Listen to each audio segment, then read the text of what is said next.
Fala pessoal, sou Jordano Campos, cirurgião bucomaxilo, e estou aqui com vocês para a gente falar sobre um tema super importante para quem atua na área da cirurgia odontológica.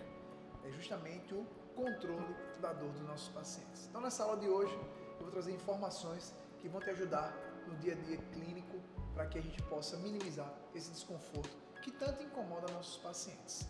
E eu costumo começar essa aula trazendo essa frase, que é super interessante.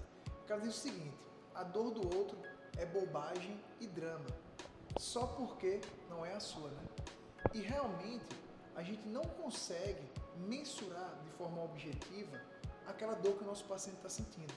As características do indivíduo, as percepções que ele já teve ao longo da vida, podem apresentar situações completamente diferentes.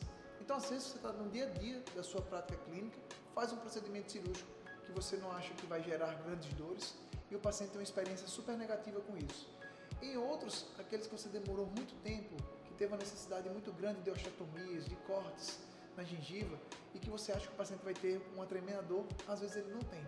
Então, por ela ser uma característica individual, a gente tem que controlar muito bem esses nossos pacientes. Então, é o que a gente vai trazer nesta aula de hoje. Então, quais são os objetivos? A gente vai caracterizar o que é a dor pós-operatória, quais são os regimes analgésicos que comumente eu utilizo, quais são os fármacos empregados no controle da dor, e vamos fazer uma revisão da literatura, avaliando modelos de estudos que fazem um controle de dor pós-operatória em cirurgia. E no fim eu vou tentar fazer um compilado dessas informações para que a gente tenha opções interessantíssimas para utilizar no dia a dia do nosso paciente. Então é importante a gente entender que para a gente controlar a dor do nosso paciente, a gente tem que saber prescrever isso de forma adequada. Então a prescrição medicamentosa é toda e qualquer indicação de uso de medicamentos a um paciente, seja qual for a finalidade. E ela deve ser feita sob uma forma de receita em talonário próprio de receituário. Então nesses receituários, ele serve como um documento legal, ele orienta a dosagem e a posologia, permite incluir as orientações e evita que o paciente faça um uso desnecessário dessas medicações. Por isso que é importante que todos os dentistas saibam fazer essa prescrição de forma correta. Por quê? 15% da nossa população consome mais de 90% da nossa produção farmacêutica. 25 a 70% dos gastos em saúde nos países em desenvolvimento, elas correspondem a medicamentos. O que naqueles países que são desenvolvidos, isso daí corresponde a menos de 15%. E o que acontece? Hoje, se a gente for pegar no geral, em torno de 50 a 70% das consultas médicas, elas geram algum tipo de prescrição medicamentosa. 50% de todos os medicamentos que são prescritos, ou eles são utilizados, ou eles são dispensados pela farmácia de forma inadequada. E que 75% das prescrições, por exemplo, de antibióticos, que não acabam controlando a dor, mas fazem parte do processo cirúrgico, eles são com algum tipo de erro. Então a gente tem que ter muito cuidado nestas prescrições. Tanto que quando a gente vai buscar na literatura, nesse estudo, os grupos de pesquisadores eles analisaram que os equívocos das prescrições medicamentosas dos cirurgiões dentistas, através de um estudo transversal, num período de janeiro a fevereiro de 2018, cuja amostra foi de 100 dentistas. Desses 100 dentistas, 78% deles tinham mais de 10 anos de formação, em torno de 13% tinham menos de 5 anos de formação e 9% tinham de 5 a 10 anos. E que neste estudo, quais foram os resultados que os autores encontraram? Que em relação aos analgésicos, 61% prescreveram a posologia de forma inadequada. Em relação aos anti-inflamatórios não esteroidais, 74% foram adequadas, seguidas de 14% inadequadas. Já em relação aos corticoides, foram 36% inadequadas e 13% adequadas. Por fim, em relação aos antibióticos, as posologias eram 87% adequadas e 10% inadequadas. Dentre as porcentagens para completar os 100%, são daqueles que não fizeram nenhuma prescrição. Então a gente entende que muitas vezes o profissional, o estudante de odontologia, ele tem essa dificuldade. Eu vejo muitas situações clínicas onde o colega prescreve porque ele ouviu algum outro colega fazer isso daí e achou bonito, mas ele não procura entender como é que é a relação daquele procedimento que ele está fazendo com a necessidade de uma prescrição adequada. Então a gente vai definir a dor pós-operatória da seguinte forma: A dor pós-operatória, que era uma dor aguda, ela pode ser definida como uma experiência individual, desagradável, associada a lesões teciduais reais e que sua ocorrência gera um sinal de alerta e proteção do organismo, induzindo um comportamento de precaução e limitação de possíveis danos teciduais. Agora eu vou fazer um parêntese para contar uma história rapidinha para vocês. E essa história foi comigo. Eu, quando fui tirar meus terceiros molares, eu já fazia residência e fui testar se realmente era um procedimento que causava um desconforto muito grande. Então eu pedi para os meus colegas, o Gleison e o Assis, fazer a remoção dos 4 terceiros molares com anestesia local. Eles estavam numa posição mais favorável, não precisou de grandes desgaste ósseo. E eu fui para casa e falei, não vou tomar nenhum remédio, porque eu quero avaliar se realmente este procedimento dói. Depois de 1 hora, ainda anestesiado, colocando gelo, estava tudo bem. Na segunda hora, eu comecei a passar a ter a sensibilidade dos lábios retornando. Em torno de meia hora depois, eu digo para você que está me assistindo, foi a pior dor que eu senti na minha vida. Então, não minimizem aquilo que o paciente está lhe falando. Nesse período de 30 minutos que isso aí aconteceu, eu busquei todos os analgésicos e anti-inflamatórios que tinha na minha casa e tomei eles todos de uma vez. Portanto, não façam isso em casa. Mas foram 20 minutos de uma dor muito grande. Então, eu tenho a noção na pele do que realmente os procedimentos cirúrgicos odontológicos causam. Então, é por isso que eu tenho muito cuidado com os meus pacientes. E eu sempre conto essa história para eles. Não minimizem o procedimento. Tá? Todo procedimento odontológico que tenha um procedimento cirúrgico, ele geralmente gera um desconforto. E o que é a nossa função? Fazer com que ela seja a menor possível, tá certo? Então, como é que a gente geralmente vivencia essa dor? Ela está presente na odontologia porque a gente faz a parte da cirurgia. Então, qualquer profissional que atue na área da cirurgia, ele tem essa vivência de dor.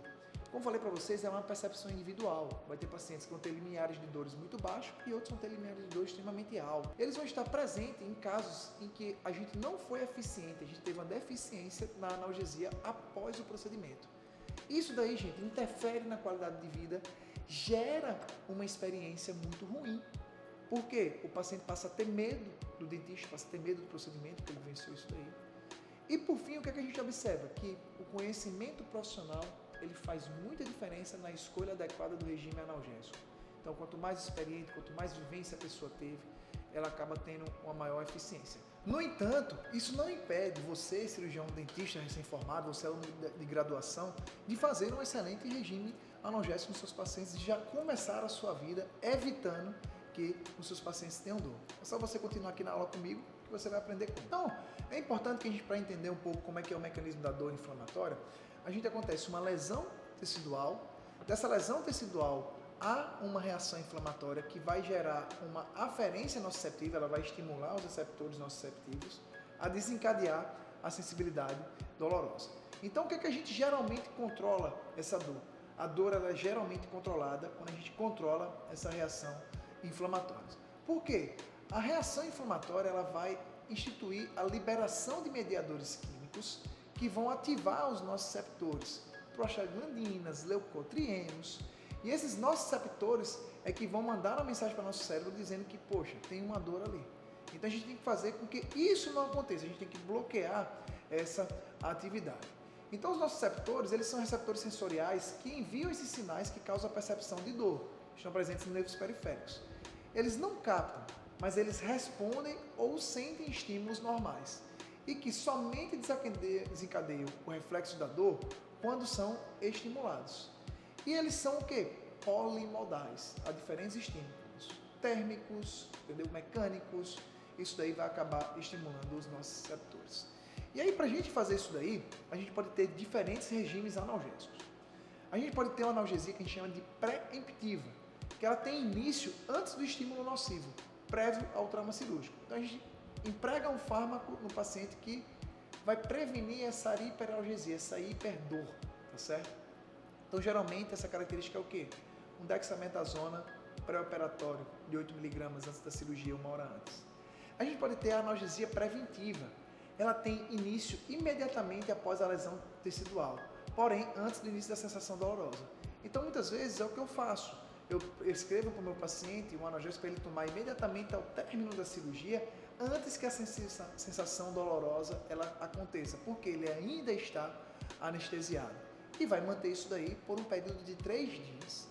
E a gente tem também a possibilidade de fazer a analgesia perioperatória. É que ela, quando, por exemplo, a gente faz cirurgias de grande duração, isso daí já para cirurgias a nível hospitalares, a gente faz essa prescrição de medicação antes e durante o procedimento, como ele demora muito tempo, a gente acaba mantendo ele no período do pós-operatório imediato. E que o objetivo disso tudo é o quê? É fazer com que os mediadores pró-inflamatórios devem ser inibidos por um período prolongado. Então esse é o objetivo de todos os regimes analgésicos. E aí quais são os fármacos que a gente utiliza no controle da dor? A gente pode utilizar analgésicos de ação periférica, a gente pode utilizar os opioides, que são de ação central, a gente pode utilizar os anti-inflamatórios não esteroidais, que são os AINES, e a gente pode utilizar os anti-inflamatórios esteroidais, que são os corticoides. Todos esses têm papel importante na dor. Só que o que acontece? A gente tem que entender que eles podem ser prescritos em diferentes situações e algum deles a gente pode prescrever quando a dor está instalada. Porque aí esse fármaco ele vai ter uma atividade que vai deprimir essa atividade dos nossos receptores.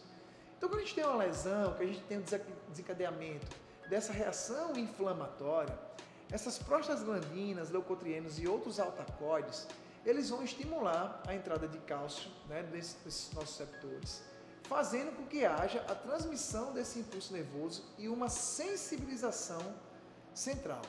E aí, alguns fármacos são mais eficientes para deprimir essa atividade do nosso receptor. Quais são eles? A dipirona e o diclofenaco, certo? Porque eles vão ajudar nesse bloqueio da entrada de cálcio, diminuindo os níveis de AMPC, consequentemente vai diminuir essa atividade do nosso receptor, consequentemente gerando, né, uma menor redução da sensibilização central. Então, para a dor pós-operatória, a dipirona ela acaba sendo uma substância ideal para controlar essa dor pós-operatória, quando ela está principalmente já instalada. Então a gente não escolhe a dipirona quando o paciente tem alergia, mas para uma dor pós-operatória a medicação de escolha é a dipirona. E aí como é que é a dose dela? Vai variar de 500 mg a 1 grama, no intervalo que pode ser de 4 em 4 ou de 6 em 6 horas, a depender dessa dose. Já o paracetamol, ele varia entre 500 mg a 750 mg, também de 4 em 4 horas ou de 6 em 6 horas.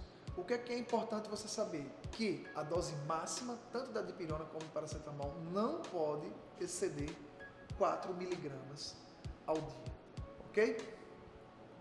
E aí, a gente tem os analgésicos de ação central.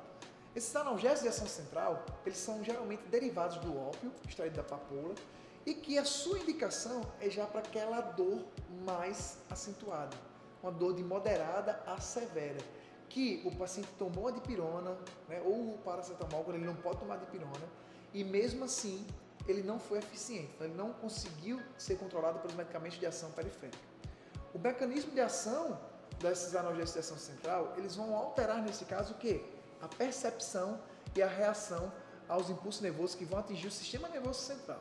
Então eles fazem a inibição da substância P, que vai inibir a recaptação de serotonina e noradrenalina, que vai estimular os nossos receptores, e também alguns deles causam a hiperpolarização de neurônios aferentes, que vão mandar essa informação para o sistema nervoso central.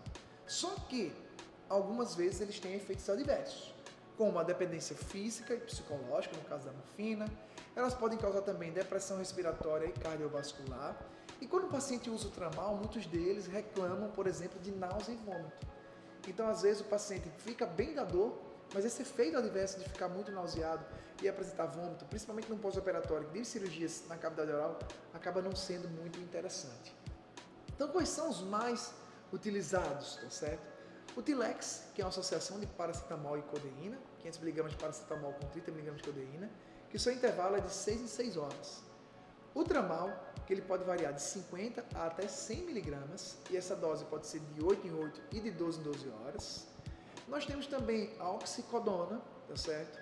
Que a sua dose ideal do usual pode ser de 10 a 20 mg, no intervalo de 12 horas. E também a morfina, que a sua dose pode ser de 5 a 10 mg, no intervalo de 4 em 4 horas. A morfina, geralmente, a gente não utiliza do ponto de vista odontológico, só para cirurgias maiores. Então, para a gente fazer um resumo, para vocês entenderem bem essa questão dos analgésicos, a gente pode dizer que os analgésicos de ação periférica são os analgésicos antiálgicos e antipiréticos, paracetamol, dipirona, mas tem ainda a aspirina, a fenacetina. E alguns anti-inflamatórios não esteroidais, eles também, como por exemplo o cetoprofeno, o diclofenaco, o piroxicam, o ibuprofeno, o cetorolaco, eles também auxiliam o controle da dor do ponto de vista periférico. Do ponto de vista de ação central, a gente tem os opioides, que a gente pode chamar de opioides fortes, como a morfina, a meperidina, o fentanil, a oxicodona, a buprenorfina, a metadona, e os opioides fracos, que são a codeína, o tramadol, o propoxifeno, certo? Mas é importante a gente entender qual é o papel desses anti-inflamatórios não esteroidais.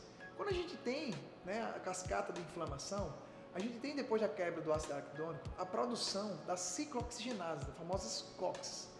E o que é que vai acontecer? A gente tem a COX-1 e a COX-2. A COX-1, ela geralmente tem efeitos homeostáticos, a proteção gástrica, a homeostasia renal, a função plaquetária.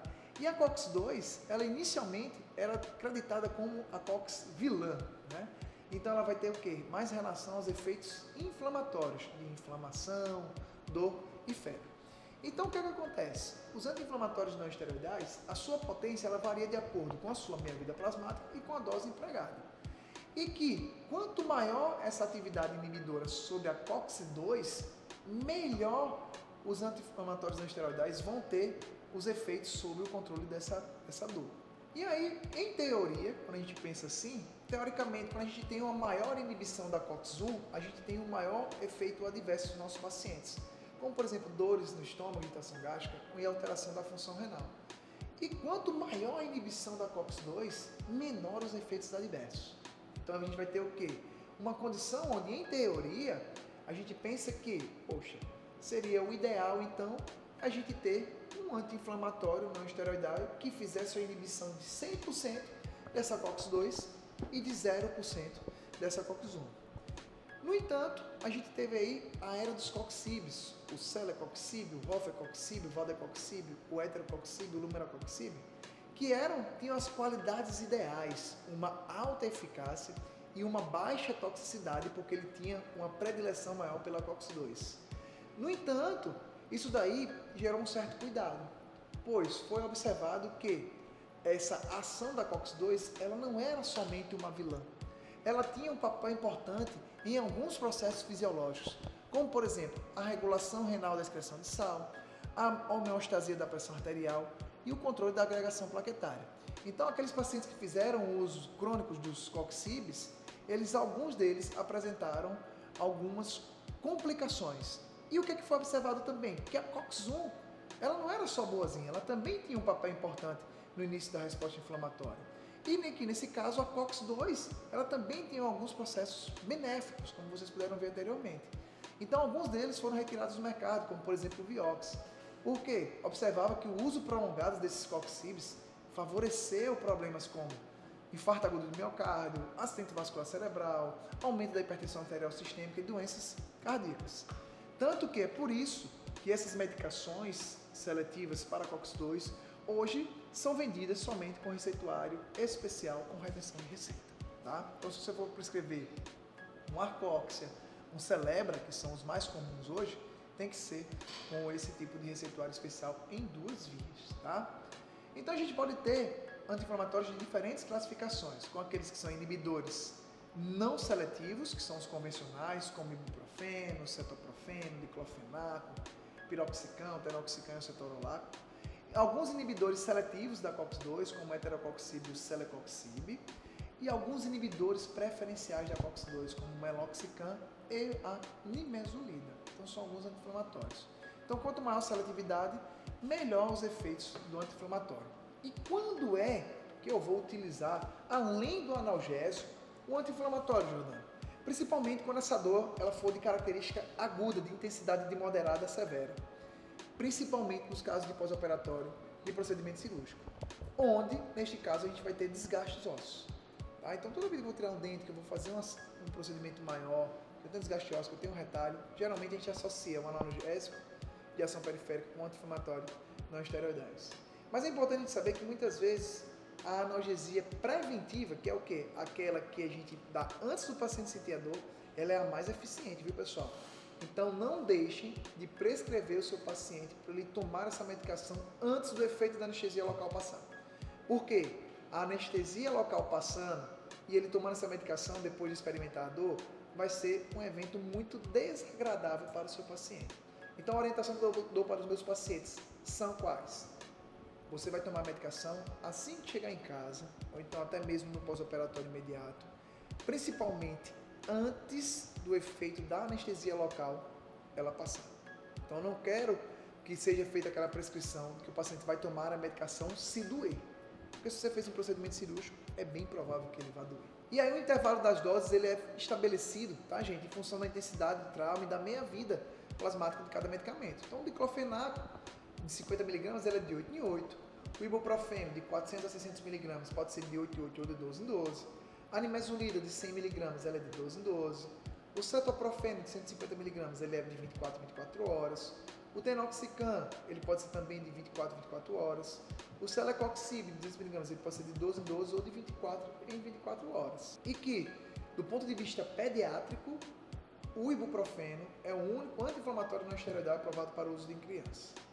E quanto tempo a gente deve utilizar esse anti-inflamatório? Em média, de 48 a 72 horas após o procedimento, pois o paciente vai apresentar um pico de dor no período de 48 horas após, tá certo? Então essa dor intensa ela vai ficar ali entre os períodos de 24 a 48 horas e que após as 72 horas, alguns pacientes ainda mantêm essa dor, mas geralmente é quando o paciente tem um alívio desse desconforto e não tem necessidade de tomar mais um anti-inflamatório. Então geralmente são por 3 dias, porque a gente observa que não existe evidência científica da utilização desse anti-inflamatório por um período maior, de 4 a 5 dias. E quais são as precauções, tá certo? E a contraindicação? Então o uso do analgésico, do anti-inflamatório, principalmente os inibidores da COX-2, eles não são tão superiores aos não seletivos.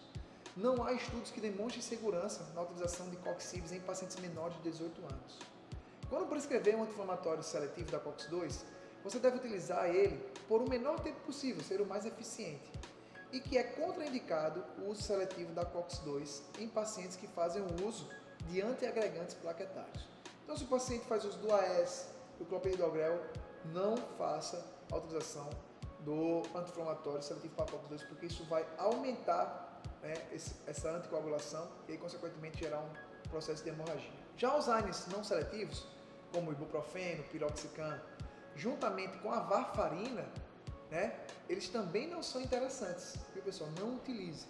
E que o uso concomitante de AINES com antihipertensivo, eles podem sim aumentar a pressão arterial do paciente. Então, muito cuidado no paciente hipertenso em utilizar anti-inflamatório não esteroidais, somente se for realmente um benefício muito grande. Evitar os inibidores da COX no paciente que tenha já histórico de infarto agudo do miocárdio, paciente com angina, risco de trombose e em idosos. E os anti-inflamatórios não esteroidais, eles podem causar uma retenção de sódio e água, diminuindo a taxa de filtração glomerular e um aumento da pressão arterial. Por isso tem que ter muito cuidado do anti-inflamatório nos pacientes com insuficiência renal crônica. E aí, a gente falou dos não esteroidais, mas a gente também tem os anti-inflamatórios esteroidais, os famosos corticoides, que vão fazer o quê? O bloqueio dessa fosfolipase A2, inibindo então a produção do ácido araquidônico. E aí, neste caso, ele não vai só bloquear a via da ciclooxigenase como anti-inflamatório não esteroidal, ele vai também bloquear a ação da lipoxigenase, dos leucotrienos. E aí, o que acontece? Nestas situações, você tem essa inibição da fosfolipase A2, o que vai diminuir a produção do ácido araquidônico, vai consequentemente também diminuir a produção da COX-2. E aí você vai ter um menor número de mediadores pró-inflamatórios. No entanto, esse corticoide ele também tem um papel, gente, na migração do neutrófilo. E o que é que isso daí acaba sendo interessante? Quando eu tenho menos neutrófilo naquela região, eu vou ter uma menor quantidade de edema, tá certo? Porque quando eu tenho um maior número de neutrófilos, eu vou ter o quê? Mais reação inflamatória, consequentemente eu vou ter mais edema e dor. Então o corticoide ele diminui essa atividade do neutrófilo controlando o edema, além de ação antistamínica. No entanto, isso daí, quando a gente faz o uso prolongado, não é interessante, pois você pode acabar diminuindo a capacidade de defesa de quem está tomando. Então, o corticoide, no longo prazo, ele acaba alterando a capacidade do sistema imune. Mas no uso do ponto de vista clínico odontológico, a gente vai utilizar ele para prevenir a hiperalgesia. Então, muitas vezes, a gente faz o uso do corticoide antes da cirurgia, com analgesia pré-emptiva, e também para o controle do edema inflamatório. Então, geralmente, a gente vai fazer isso ou de dose única ou por um intervalo de 24 horas no pós-operatório. Que aí ele não vai apresentar os efeitos adversos dessa questão da migração dos neutrófilos e não vai interferir também nos mecanismos de homeostasia.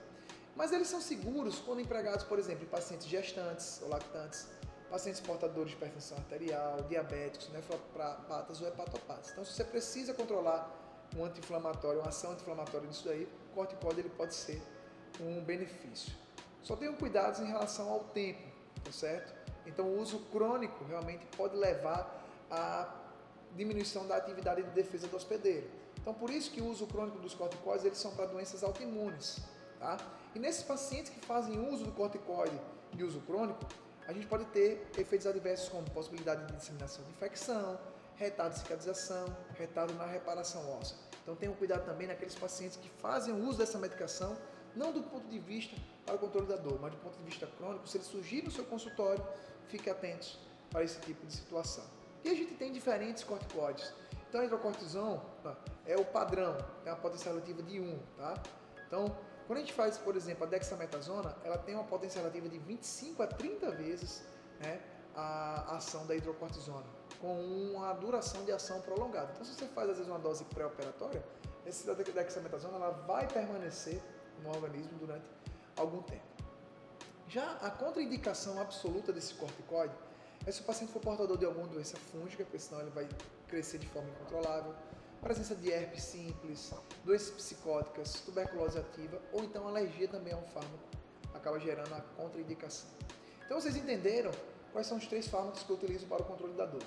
E agora eu vou trazer para vocês o que é que a literatura me mostra, quais são os resultados que ela me apresenta, para a gente realmente saber qual vai ter mais eficiência. Quando a gente fala de literatura, é importante a gente entender a pirâmide, tá certo? De evidência científica, onde muitas vezes aquilo que eu falo, a minha opinião de especialista, ela está lá na base.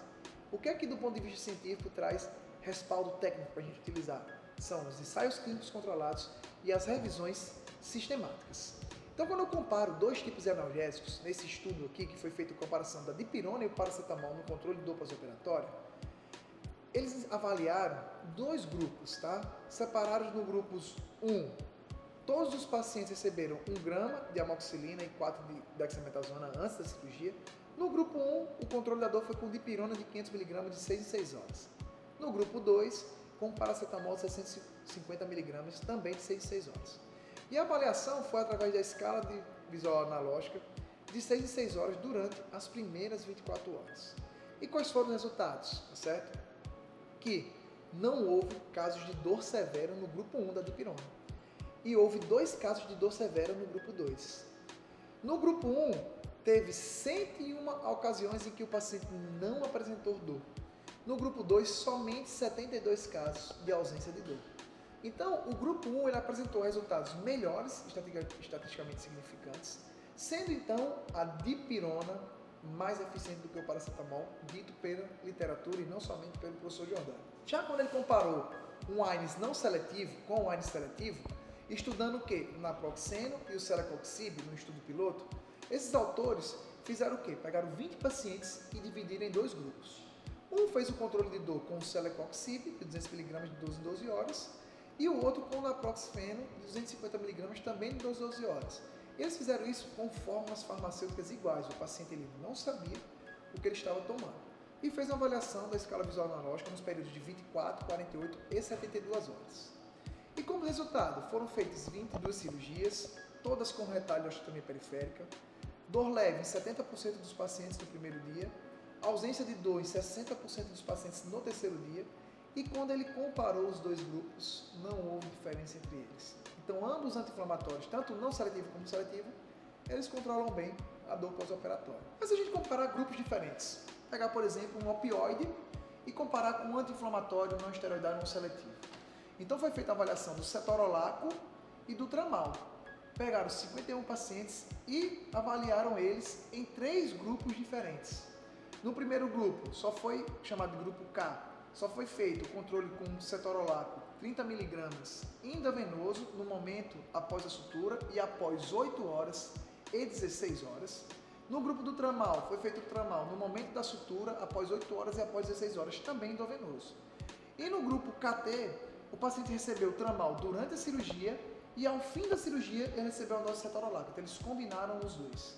E aí eles avaliaram os scores de intensidade de dor no período de 2, 4, 6, 12 e 24 horas. E a meperidina foi a medicação de resgate.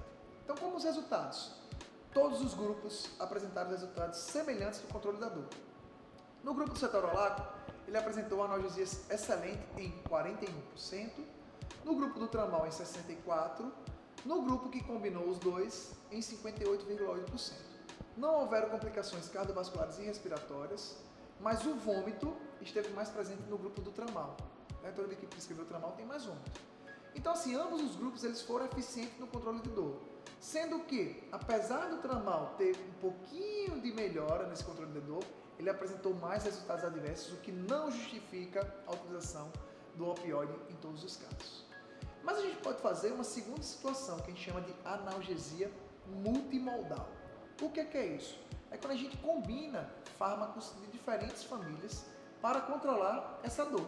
Então, por exemplo, o cloridato de tramadol e o paracetamol no controle de dor pós-operatório. Foi feito um ensaio clínico de 30 pacientes, que dividiram em 3 grupos. Um grupo com tramal e paracetamol, uma analgesia multimodal. O grupo B com dipirona somente e o grupo C somente com paracetamol. Todas as cirurgias padronizadas e avaliaram a dor no período de 6, 12, 24 e 48 horas. O que eles observaram? Que na primeira aferição, os grupos apresentavam a mesma situação de dor. Já o grupo A e o grupo B, quando você compara-se a primeira e as demais aferições, há uma redução muito grande na dor nesse pós-operatório.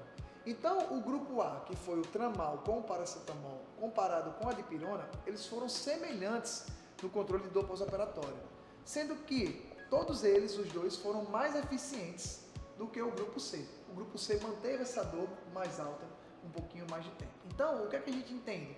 Que realmente o paracetamol ele não tem uma boa resposta e que a analgesia multimodal ela pode ser algo interessante naqueles pacientes que não podem tomar dipirona, então você associar o paracetamol com o tramal para ter um efeito semelhante ao da dipirona e controlar melhor assim a dor do paciente.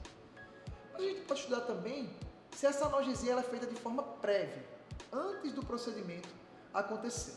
Então, nesse estudo aqui, foi feita uma avaliação de 153 pacientes com 5 grupos, o mais variado possível. Então, o grupo do diflunisal, o grupo do naproxifeno, o grupo do meloxicam, o grupo do paracetamol e o grupo do rofecoxib.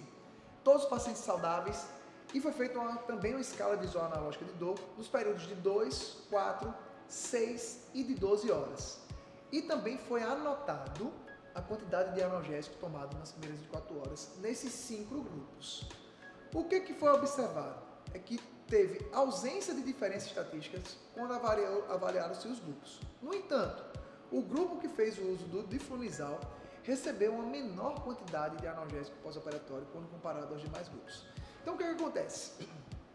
Independente do fármaco que eu vou utilizar neste estudo, eles observaram que o controle da dor aconteceu, no entanto, não houve diferenças muito grandes entre eles.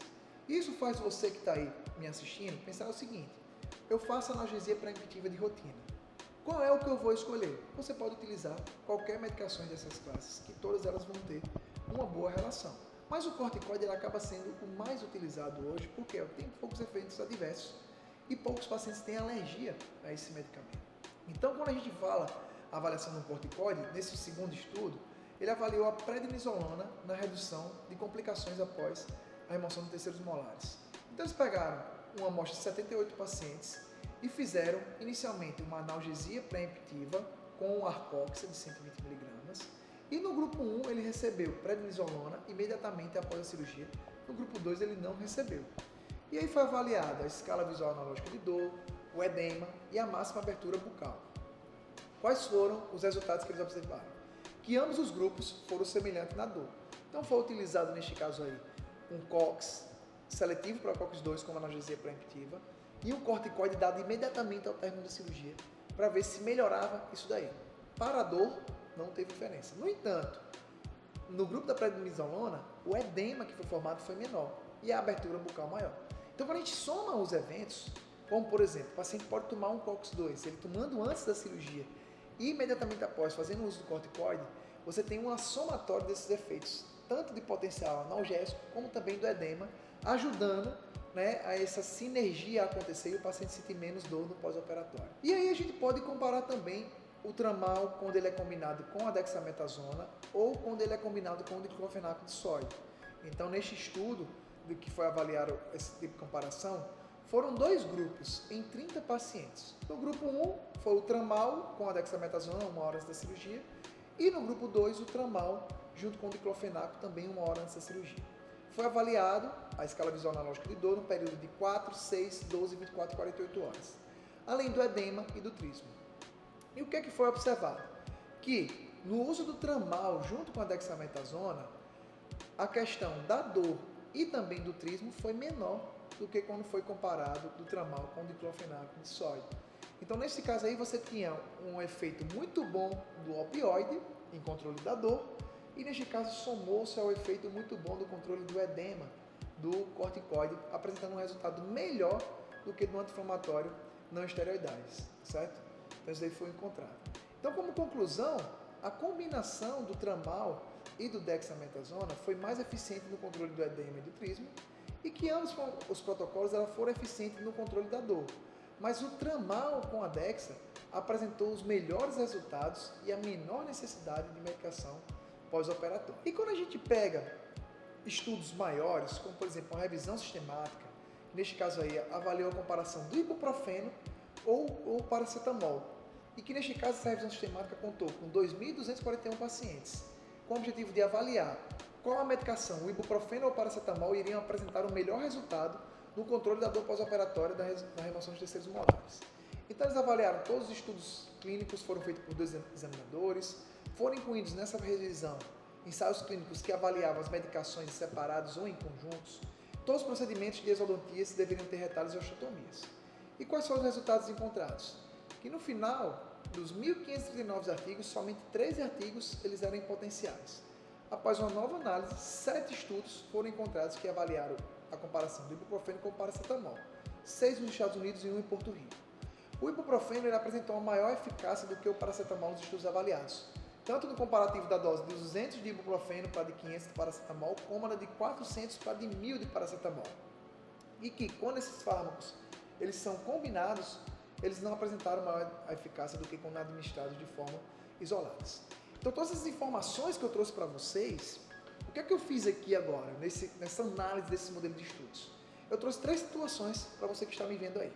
Em verde, é aquela situação onde você quer fazer uma analgesia pré-impetitiva, você quer administrar um fármaco antes do paciente fazer a cirurgia. Se você escolher um corticoide, utilize a dexametasona de 8 mg. Se você for fazer com um anti-inflamatório isolado, você pode utilizar o diflunisal de 500 ou o Delcil, que é o cetorolaco, de 10 mg. Mas se você for fazer a associação, escolha a arcóxia de 120 junto com a prednisolona de 30 mg. Então, esses 3 regimes podem ser utilizados e escolhidos por você.